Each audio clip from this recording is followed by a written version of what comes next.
Okay, good afternoon. This is Richard Hsu, host of Hsu Untied. Today, I'm very thrilled and honored to have with me as my guest Josh Seidenfeld, who's a partner at Cooley.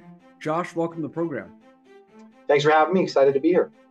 So, Josh, I obviously have interviewed a lot of lawyers. You've seen that on my website, but your background just really kind of leapt off the page, or left off the website, I guess in this case, when I saw all the different things that you've done, prior to being a lawyer, including, among other things, going to business school. I saw you worked at the Oakland Raiders.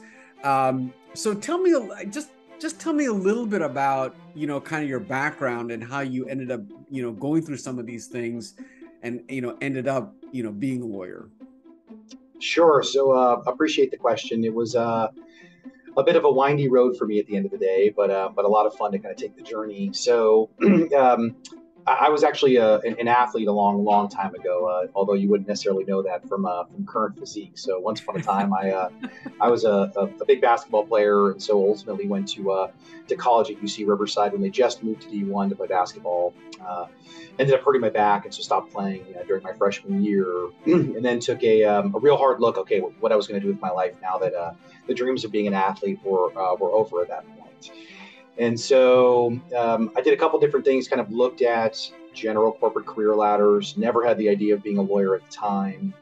And then ultimately decided, actually, I wanted to start my own company. So I started basically an online internet business selling consumer electronic goods. And that's what moved me down the path of starting to think about entrepreneurism and working as part of a startup at Founders and those kinds of things. And this is kind of at the time when eBay and a bunch of the other platforms were coming into existence. And so I basically was manufacturing goods in China and selling those direct to consumer, and then eventually to companies for kind of corporate swag and things like that for marketing materials.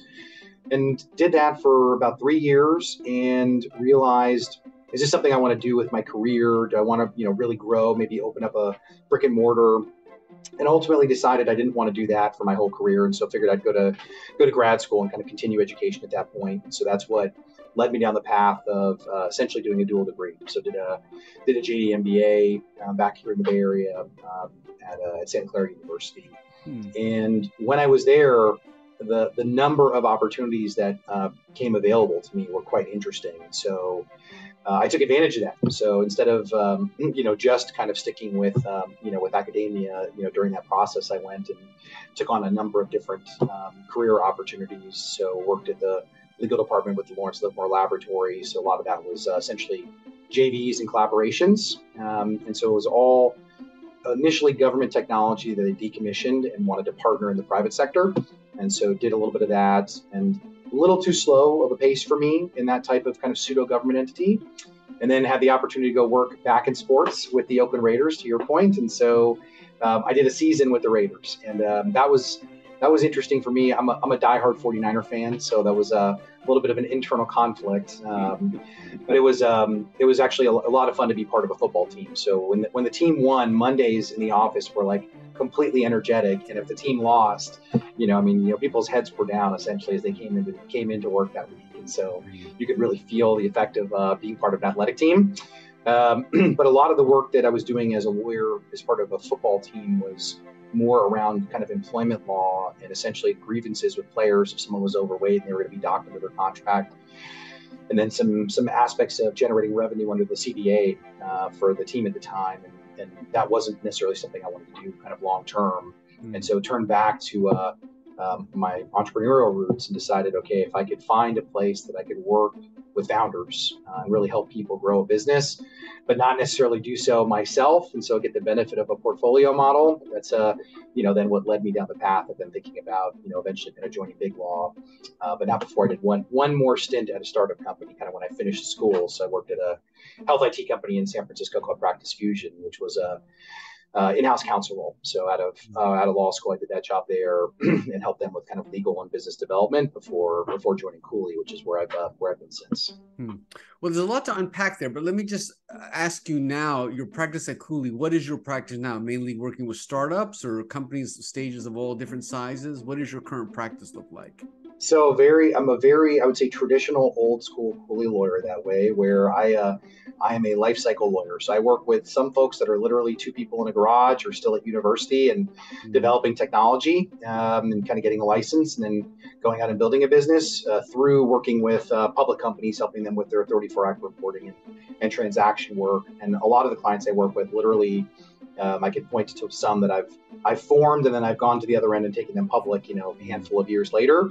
And so really kind of everything from start, all the way through that very late stage kind of sophisticated company.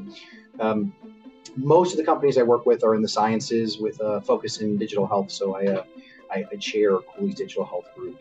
So work with a lot of companies that are essentially technology companies in healthcare. Now, when you went back to graduate school, when you got your JD MBA, were you thinking at the time you were going to become a lawyer, or did you just get that as just a nice bolt-on, or what was your thinking at that point? So fair question. So for me, the original idea, I went to an inroads program when I was in college, and they were talking about the length of time to be a C-suite executive, which is what I was first thinking I would try to optimize for. And essentially, corporate career ladder, 30 years essentially to get into the C-suite if you started, day one at Disney or name your, aspirational company. And ultimately, that felt like it was too long of a horizon. And so when I looked at other opportunities, it seemed like there were a number of folks that had followed a very different career path, but essentially started at a big law firm, trained that way, went in-house to be a general counsel, then either stayed in that role or moved into an executive position in a company. And that looked like that path was essentially 7 to 10 years versus 30. And so that was the original idea. I did not realize, that I would end up kind of developing the passion that I have for the current role, and didn't realize my own risk profile enough when I first started down the path, which is what has kept me in the firm. Now, a lot of athletes I've interviewed actually a lot of athletes who went to law school, but a lot of them ended up becoming sports agents, or Lee Steinberg was one of my recent guests, and obviously he went to law school, and his first client was Steve Bartkowski because he was college roommates with him. Is that something you looked at, becoming a sports agent? So I thought about that at one point in time, and for me, because of the way that my athletic career ended, I even tried actually for a bit coaching the women's team. For a very small period of time. It was just one of those things where it wasn't something that I was ready that I was actually going to do, in light of kind of still having a mental desire to play, physically not necessarily going to keep doing that. And then when I started kind of getting more into the nuts and bolts of, really thinking about the underpinnings of a business and essentially learning a little more about myself and the idea that I don't know that I'm ever the person that's going to come up with the idea of the next great thing, but definitely feel like I can add value to someone that has those types of ideas. And this role gives you the opportunity and access to just an incredibly talented group of people that I get the pleasure of working with. And some of the problems they're solving are things that, I literally wake up and go, you're trusting me to help you with this? Like I kind of have those types of thoughts. And so it's a very, very blessed role to have. So what did it feel like when you started, let's say your first day at Cooley, your first year associate, you're probably 10 years older than your peers, maybe more, something like that. You've had, multiple jobs. I mean, what was that like?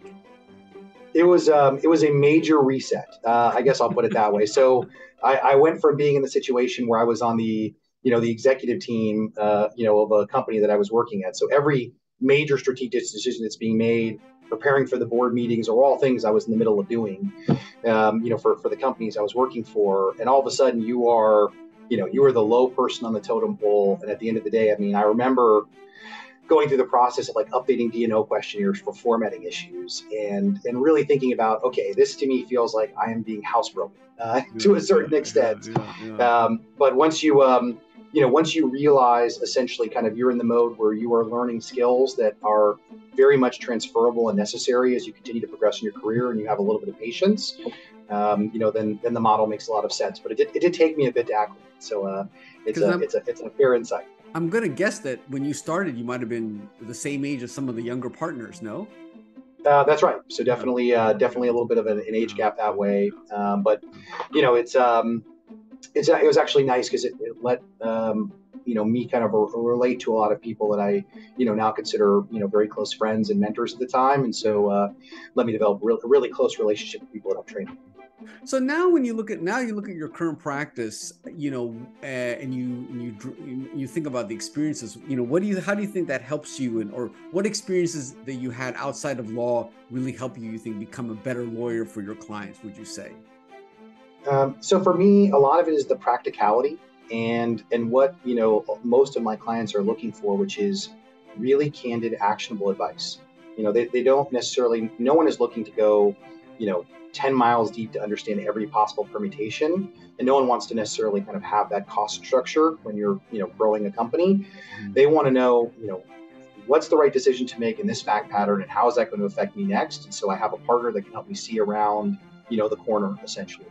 And being part of a company, going from 7 people to 150 people in what was effectively a year and a couple rounds of financing, seeing those growing pains and thinking about implementing a policy where, I'm talking to people we were recruiting that were baristas at Starbucks and trying to have them deal with healthcare laws. You realize there's just a very big discrepancy in backgrounds of people that are in companies. And so, coming from, a law firm with lots of resources, and then you're working with scrappy companies, you have to really consider, is what you're putting in place actionable, or are we going to cause a different type of problem? And so I really think it's that kind of back to the basics, practicality, just understanding how people are thinking and how they're operating. That is, I think that has helped me in this career. Do you think clients also appreciate that? Can they tell the way you talk to them, or the kinds of questions you ask, that you might have had, had been in their shoes at one point? Exactly, 100%. And I think that's for most of the clients I work with, I think that's a very relatable point at the end of the day, because I know exactly what those highs and lows are like, where Wednesday the sky is falling and Thursday you're the best thing since sliced bread, and ultimately understanding how to keep your composure and make sure that you're giving people advice that is helpful for them, while not necessarily being worried about something that you might have your founder up in a cold sweat over because you've been there and done it before. I think that is a very, very helpful. It's a very helpful skill set, and I don't know I would have had it had I not kind of taken this circuitous path to this role. Well, it sounds like you've had a super successful second career as a lawyer. If you could go back, would you have just gone straight to law school if you had known how much you would have liked this practice? I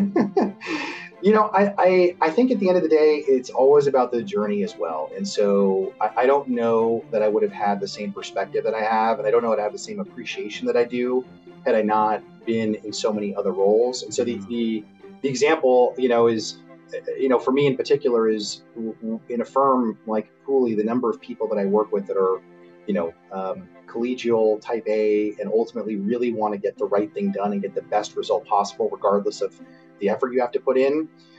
That is a very different dynamic than what you might get in a company where people may be worried about some of the CYA or who's taking ownership or responsibility of things. And I don't have to necessarily worry about that thought. And it's not the kind of thing I would have thought I valued, is how intelligent everyone is that I work with.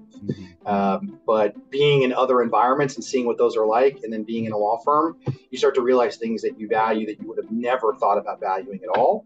And that's the beauty of being a practitioner. I mean, every day you practice and you get a little better and you learn a little more. Do you spend a lot of time mentoring younger attorneys and stuff like that? Do you find yourself doing a lot of that? I do. And it's that is probably the thing I like second most in this job overall. I mean, I enjoy the process of probably helping founders the most and opening up, issues and things they hadn't thought about before so they can plan accordingly. And then number two is developing young attorneys. And there are moments I've had where I've trained someone for 4 or 5 years, and all of a sudden we're in a very intense transaction on a very tight timeline, and I'm watching them run in front of me to get things done. And it's all predicated on years of getting to a point where they are capable of doing that. And that is, it's hard to explain how rewarding that is, but like that element of, the relationship that you form with someone and then you watch them take off in their own career, it's extremely, extremely rewarding. And at this point, I've had the pleasure of a handful of people that I've trained that have come over to the firm. They've made partner themselves. Now they're in the process of building a practice, and that mentorship model continues. It's just that the questions they ask about aren't necessarily the X's and O's of the practice of law, but it's some of the political dynamic that they're worried about managing with the client or handling a board. And so you still get to play that type of role with them, and now I get to ask them some technical questions too. So it's it's a nice balance there. So when you think about, say, a younger Josh who was, an athlete thinking about becoming a C-suite executive, Are you surprised that that same Josh actually really enjoyed being a lawyer? Because I'm assuming that young Josh never thought of himself as a lawyer. I mean, does it surprise you that you actually like this or not? Or does it seem like it fits? No, it surprises me when I go back and think about my mental state from before. But when I think about like the attributes I wouldn't have necessarily attributed to myself, through the course of my life, it's a perfect fit for what I do. So I would have, as an example, I would have never thought of myself as like a particularly hardworking person. That wouldn't have been the way I would have described myself if you asked the 20 or early 30-year-old version of me. But then when I go back and look at my career, I go, well, when I was in high school, I was the same guy that, became friends with the janitor so I could get into the gym at 5 a.m. and practice basketball. Mm-hmm. The difference was I had a different focus, and so that's where I spent all my time and what I wanted to excel at. And then when I stopped doing that and I started thinking about, university, I started excelling in school. And so now I just have a different focus. And so put all my effort into that. And so you can start to see some of those common threads that I just wouldn't have identified earlier. So surprising, but a surprisingly good fit. Mm-hmm. Do you ever think about how, how fortunate you did find a career that you love? A lot of people never find it, or if you had never stumbled into this, you could have been, a very successful CEO or successful something else, but never stumbled into this career. I mean, you ever think about that a little bit? I do, and I've actually thought about that a number of times in my career. And to me, there are two big points about that. So one is, I think a lot of people don't necessarily have the initial patience point of that, which is it's impossible to know that you're going to love your career or not. If you asked me as a first-year attorney if I loved my career, I would have told you the definitive truth. No, like that was not the most exciting part of my career. And a couple of years into it, you start to develop a real passion for it, but you have to have the patience to let yourself get to a place where you're an expert. So you have to go through those 10,000 hours to come out on the other side and really be a pro and judge if it's something that you like. And so that's one, I think, really important point is the patience factor. And I think the other aspect is, really just taking a hard look at the people, that you've seen kind of do it before you and the types of opportunities they've had. And so, thankfully I had the good fortune of a handful of mentors that, I looked at and said, okay, seeing what they're doing on a day-to-day basis and how they've managed their lives, like, yes, that's an existence I would want to follow in. And so gives you a North Star, which is always quite important. Well, Josh, it sounds like obviously you really enjoy your legal career, but do you think do you see yourself doing anything else? I mean, is there another chapter here? Could you see yourself doing another entrepreneurship, starting another company, anything like that? What do you think? At this point, I don't think that. I mean, other than coaching Little League and soccer with my, with my children, this is definitely the right home for me, and it's constantly the right mix because it's the one job I've held in my entire life where every single day I look up, and it might be 4 o'clock, it might be 5 o'clock, and I'm still invigorated to keep going every single day, and I don't take that for granted at all. And then the other element of it to me that's just so profound is, especially in the sciences, like there are some companies I'm working with that are literally they are curing cancer. Like there are people who literally wouldn't have survived but for starting to take this particular transplant or cell therapy, and the fact that I play a very, very small role in those companies' existence. It's the kind of thing that makes you feel really good about waking up on Monday. And to your point, not everyone has that, and so feel very fortunate about that. Well, Josh, this has been a wonderful conversation. I've done a lot of these interviews, but I can always tell right away when somebody really loves what they're doing, and I can totally tell that when I talk to you. Well, I appreciate the time, and thanks for having me. This is Richard Hsu and Josh Seidenfeld. Thanks.